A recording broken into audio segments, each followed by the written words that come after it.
Hey, aloha, everybody, and welcome back to the ThinkTech Hawaii studio. We've got a great episode of Security Matters for you today. Full disclosure, I met both of my guests today up at Quantico at the InfraGard National Academy there, and they were doing different things at that time, but they've come together with a effort behind ThreatV, which you're going to hear more about. But first, I want to introduce you to my guests today. Urayoan Camacho and Travis Yeargan join us from ThreatV. Ura, why don't you go ahead and share with our audience just your background? You know, I know we don't give it all away on social media these days, so as much as you'd care to share and kind of just bring us up to the current. Whoa, wow. Well, first of all, thank you for your invitation. A little bit of myself. Well, I'm a computer scientist. I got a bachelor's degree in computer science from the University of Puerto Rico in Bayamon campus. I got an opportunity to work with a DoD agency located in Fort Meade in the areas of information security, SIGINT. And then after that, I opened my own company. I worked several projects more focused on PKI, identity management, and then going into the area more of IT governance, logical security, physical security, you know, all of those nice things. And right now we got several patents in technologies related to identity management.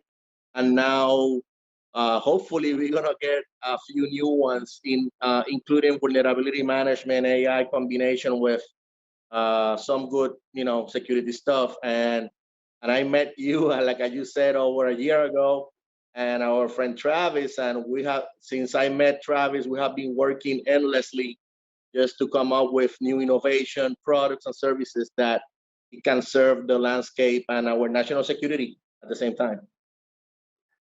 Awesome. Great intro. Thank you so much. And Travis, could you give us a little background on yourself there, sir? Sure. I'm an information security researcher / ethical hacker. I participate in many roundtables with the U.S. government through DHS, the Secret Service, InfraGard, all kinds of stuff, really.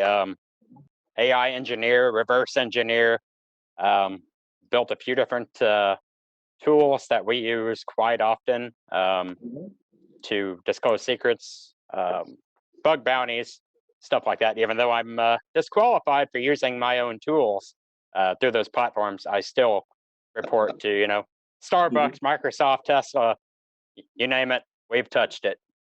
So that's awesome. And now we're hitting the residential sector as well. We're reporting vulnerabilities to, internet service providers and stuff like that. That's outstanding. I love the passion that both of you have for national security.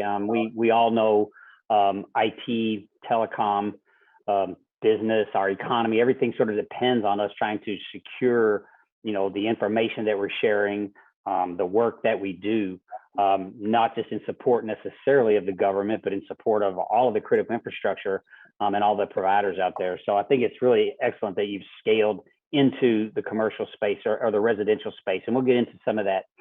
Let's kind of talk about some of the things that I think when we talk at high levels, a lot of times we forget that we lose the audience, right?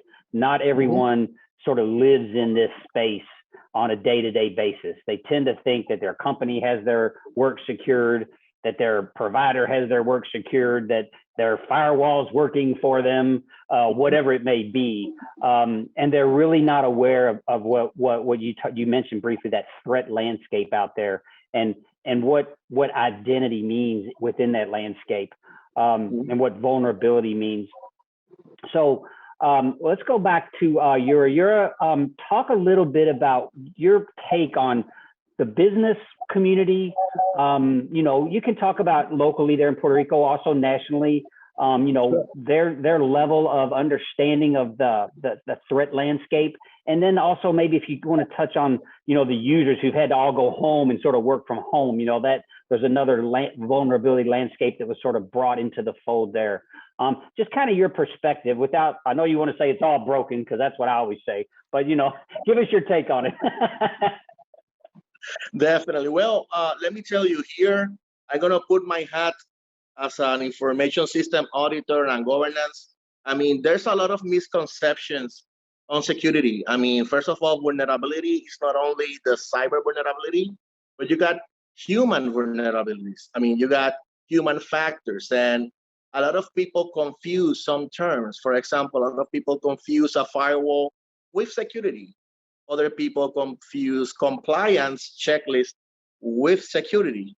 And it's not like that. I mean, now due to the pandemic situation, information security has grown as one of the biggest topics, because things that we were thinking it was going to happen in 10 years is happening now. So so a small enterprise, I think education and awareness is very, very important. I believe that also having a strong baseline of security, and it's like just simply talk to your people, talk to your information system director if you got anyone that handles security, because most of organizations, as I see, at least in Puerto Rico and in the States also, some customers, I mean, they typically have one guy that is the tech guy, maybe two, but then they will have him to do tech support. They want to do integrations. They want them to handle physical security, logical security, everything with just one or two salaries. So something as simple as segregation of duties, something that every time I talk to top management officials, I tell them, guys, you need to separate this, okay? Who got access to what? Something as important as just making sure who got access to what system. How do you patch your systems? I mean, there's so many things that is not only compliance, it's actually some common sense. So now, in my experience, I think some fault is also to the technology providers, because when you see an uneducated customer and they say, hey, this box provides you all the security. So if you have an antivirus and a firewall, you're secure. And if you have a physical access control system with a simple card, that's it. When they don't, and when they don't know, so it creates a great complication. And also, this is something more of a human character. When you go to organizations and their CTO or CIO or person in charge of security, they don't know that they don't know. And you go as a consultant and you tell them, guys, you have some issues you have to take care of. Egos take over. So we have to be very polite how we approach those customers, and we can educate them and just telling the guys, hey, we are not here to take your job. We are here to help you. If there is something that I love about this profession is that if, let's say, for example, you do a penetration testing, it's simple. You just tell the customer you are okay or you need to enhance these type of areas. But I will say that security, in a sense, with customers, we must be always ready to listen. First, listen to the customer, listen their needs, also their budget, because many times they just say, I want everything secure like it is in a Pentagon, but they have a budget of a lollipop. So how you need to be creative. And let's say, for example, here in Puerto Rico, we're working some credit unions. Now, credit unions, typically, they don't have the infrastructure that a typical huge bank has. So now with Threadby and some local partners, we are doing, I call it a suite of products and services that we change the model on how to finance this type of operation. But a small credit union can have vulnerability management, identity management, a lot of good services and governance for a good price. So now when we treat the customer as a partner, as someone that we really want to take care of them, the relationship changes. And I think that the key is education, always be serious about it, have good resources, and be honest. I mean, just the reality of the market is one, and I can if I cannot compete against another big provider, guess what? I just put my hands up and okay, good, next. So that's it. And I think that one other big issue in organizations, and this is now is incident response. People and organizations, their typical employees, they're afraid of telling, hey, I got a virus, or hey, I got this. Maybe the IT guy didn't saw it, or it's not my fault, or other other scenarios is when you have an application implementation, but it's just productivity versus security. They need to have something in production. Let's say literally, they tell you you got 30 days to put this together, but you say, hey, just the testing and quality will take 30 days, just minimum. I said, no, I need it. So how do you help an organization to have at least some change control or some quality control, and for them to accept it because it's something cultural. I mean, I have worked cases in the U.S. mainland, Puerto Rico, here, U.S. territories, and we have seen that it's the same everywhere. It's the same. Even I don't want to say, but even the federal government, uh, when iPads came to the market, how many organizations said, I want my security baselines very strong, but I want this to work with iPads. So all of you guys that work in the OD, that know the sticks, that know all of that, you know what that means. So maybe only one manager got an iPad, and you must change all of your security policies just because one manager wants it. And that's for government and some things. But when you go to local organizations, okay, and I'm going to tell you something about biometrics. Okay, for example, people say or they confuse biometrics with security. No, biometrics can be actually extremely not secure because it's not only having the biometric, it's how it's implemented. For example, CISA has some standards on how to do that. Okay, and I mean ISACA. So people confuse biometrics, but then how you handle those templates, how you manage them. I mean, privacy rights. I mean, there's so many things that are in this spectrum that we're gonna need like 12 podcasts just to cover one some of these topics. So, but I can say that the the main issue is education, is awareness, and also having a strong security baseline. I'm being honest with the customer. I mean, we just have a big case, Travis and I, that these guys are big company. We cannot say it, uh, but their top level management, they say, okay, we don't need you. Okay, so sure, do a workaround or do like a 10,000 feet, verification, and we were able to technically just at 10,000 feet type of recon, that company could be shut down within 2 days. And it took us less than 12 hours. I mean, and it wasn't something, and this is, so cases like this happen.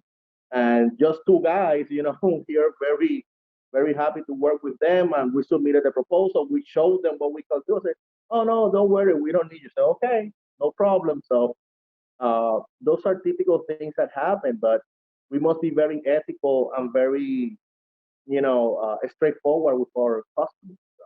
Yeah, I love how you talked about that trust that's necessary between a provider and a client. And that was a nice long way around the topic. We are at the break, so we're going to take a break for 1 minute. And I promise we'll see Travis in a minute when we get back. 1 minute, gang. Oh, sure.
Hey, aloha, and welcome back to Security Matters. We are talking about the threat environment. We're talking about this sort of bigger picture, and we're talking with the founder and managing director of ThreatBee. Yura Camacho is with us, and Travis Yeargan. And I think Yura laid out for us the sort of environment that's out there and some of the problems that exist when you engage customers. And he brought up two important facts that I think can get ignored. First of all, that trusted relationship between a consultant, between a tester, between a pen tester, and an organization itself, because ego can get in the way, and ego is the last thing we need when we're trying to solve problems in the security space. And you're going to talk a little bit about the boxes. So Travis, I know you've done a lot of work testing these devices and testing different types of devices, and the whole pen testing and the bounty hunting type work. What's your take on these devices themselves? And let's talk about the low level stuff people get at Best Buy and scale that up a little bit, if you could, your opinion, the Juniper and the Fortinet and the Cisco's of the world. And is there a level where the game changes, or does the configuration and work just get harder? That's pretty well, I mean, I don't want to say that it's pretty well the same across the whole entire playing field, but you have to look at the consumer devices that you buy. Your smart, everything anymore, everything is smart. You have to have a Wi-Fi connected crock pot, your garage door, everything. It blows my mind even now, with all the information that I already have, but the new things that they find, put, Z-Wave and Wi-Fi and everything, Bluetooth, and, devices that 10 years ago you wouldn't have even thought, curling irons, what have you. But anyway, let's get into this. You buy a crock pot for your wife for Christmas, whatever. Yes. There's only going to be a certain amount of time that these products are supported, and they may never get a patch from the time they leave the factory. And that has to be something that is considered. They are not always connected, but most of these devices are always connected. Last Christmas, I disclosed a vulnerability in a major sold at Home Depot Wi-Fi connected Christmas lights. Major vulnerability. Wow. So we kind of got to figure out how we can protect these devices in everybody's homes, or at least get this disclosed. So we came up with a program to do this. Go ahead, Andrew. What's your next question? Well, we do, we have the critical vulnerability enumeration, the CVEs, which is where a lot of criminals will start, right? These known vulnerabilities, they'll take that vulnerability, they'll scan for it on the internet with a tool, Shodan, Metasploit, whatever it may be. Then they'll find all these available places where this vulnerability is available to be exploited. Is this IoT surface that you mentioned, do those folks report these vulnerabilities to a place like CVE, or is this all just dark web where the criminals know about these vulnerabilities, but the rest of the world doesn't know that they need to fix them yet? In some cases it is, but it depends on what the vulnerability is to how it's actually, exploited by the bad guys. Interesting. And do you think that the majority of, let's try to give it some percentages. Let's just say the home users and their routers, for example. I know there've been problems with some of cable modem routers. I know there've been problems with some of the fiber routers, and that's the device that the service is brought to you on, not that you might install your own firewall after that. Are there still issues with those devices out there as well? And I don't know, if I just don't keep up with the fact how many have been patched and how well those are maintained by those manufacturers. Well, the cable router market seems to, every time your cable modem is rebooted, it pulls a new image from the dock, or the NOC, the Network Operations Center. So the cable routers, there's not as big of an issue. Eris had a really big issue there for a while, but it was patched pretty fast. Now, I think possibly in the fiber, I don't have a lot of experience with. I don't know if it does pull newer images or not, but with DSL, certain other providers like that, your mobile hotspots and stuff like that, they're not pulling new images. What you have is what you got, and unless you are updating it, 90% of your home users are not, updating their firmware on their routers. Wow. So there's some great advice, folks. If you're sitting at home and you haven't updated all that gear you got, go see if you can get updates for it. Absolutely. Hey, when you walk in the door, and the customer's got a little bit of ego, right? And they're like, oh, I know the boss brought you in, but we don't really need the help. We know we got our act together. How do you handle that first discussion? What's the first couple of things that you want to try to engage that customer in? Well, first of all, it depends. I will say two things. First, we must recon the type of customer. If the customer is under a regulatory compliance, then that could be an entry point. And also how to make their life easier and making sure that you want to support them, okay? And that you got actually a capable team of people with certification, experience, and past performance. Hey, guys, I'm here to help you, okay? So I will try always to put the innovation model, disruptive innovation, which is service, technology, and price, and say, okay, how can we, if you are good, how we can get better? Because cyber attacks and vectors of attack, they always get more sophisticated as we speak, okay? And also, when you talk about the human factor, okay, typically they have a boss. So if a manager have a boss and a boss of the boss, you must make them look good. So that's when you talk with the type of impact and governance, like budget analysis, impact analysis, risk analysis. And if you put this in a very comprehensive type of presentation, typically helps. Also, show them you are human and that you really care of them versus other companies. I mean, right now we're small companies. So what we do, we put attention to detail of what the customer needs. And if we need to do the extra mile, we do it. A lot of big companies, they don't care about the small or medium. They just tell, okay, guess what? You don't pay me, bye-bye. So if you put flexible ways to work with the customer and show them that you know your stuff, typically they go with a good answer. And if not, at least they would keep you in their mind. So when they need something in the future, they call you. It happened to us. I mean, people that we disengaged months ago, they call you after 1 year. Hey, guess what? I got a project for you guys. So, that works. And not now following something that you mentioned about the routers on the internet providers, my best suggestion would be just patch them and harden them. I mean, just enter into the basic configuration, try to configure it as strong as you can.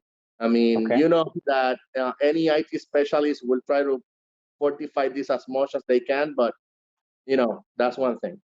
Gotcha. Perfect.